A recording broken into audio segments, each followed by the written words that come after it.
Pendidikan Inklusif.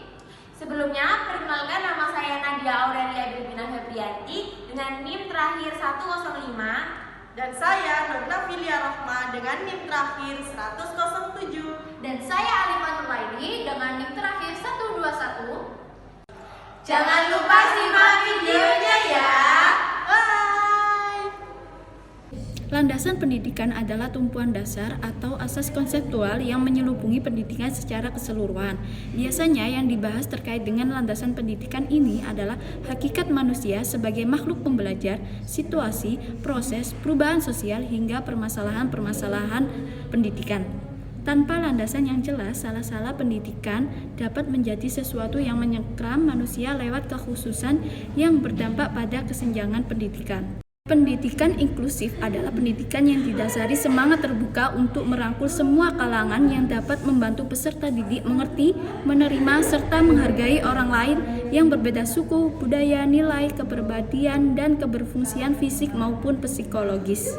Sebagai bangsa yang beragama, pendidikan tidak dapat dilepaskan kaitannya dengan agama.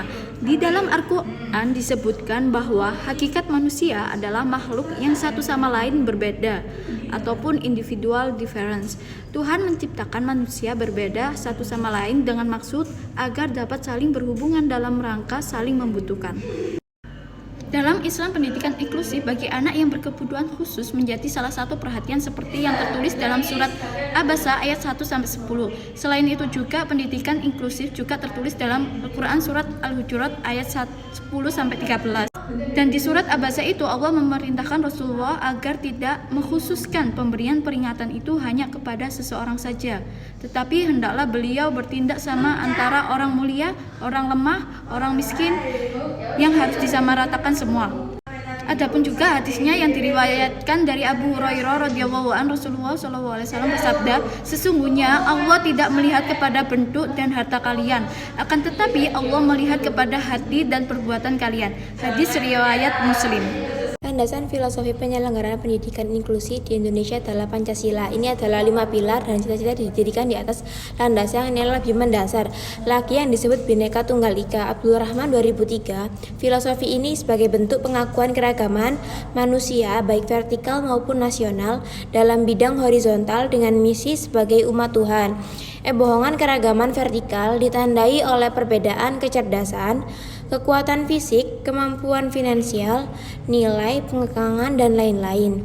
Meskipun keragaman mencirikan perbedaan suku, ras, bahasa, budaya, agama, tempat tinggal, afiliasi politik, dan lain-lain, walaupun berbeda, tetapi misi yang sama di bumi ini menjadi komitmen untuk membangun kebersamaan dan interaksi sesuai kebutuhan kebersamaan. Di sini saya akan menjelaskan tentang landasan yuridis.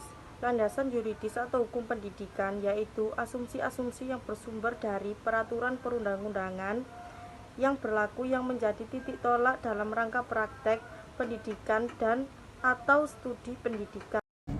Empiris menunjukkan bahwa penempatan siswa berkebutuhan khusus di sekolah, kelas, atau tempat khusus tidak efektif dan diskriminatif.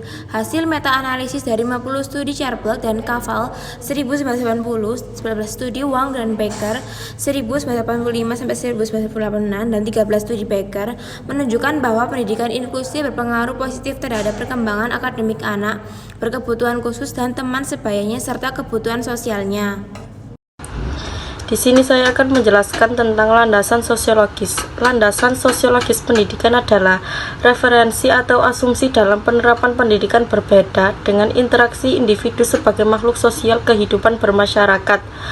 Dan kegiatan pendidikan adalah sebuah proses interaksi antara dua individu atau pendidik dan peserta didik, bahkan dua generasi kemungkinan, yaitu generasi muda, pengembangan diri dalam aktivitas yang dilakukan pelatihan. Oleh karena itu, pelatihan dapat berjalan dengan baik di lingkungan keluarga, sekolah, maupun masyarakat.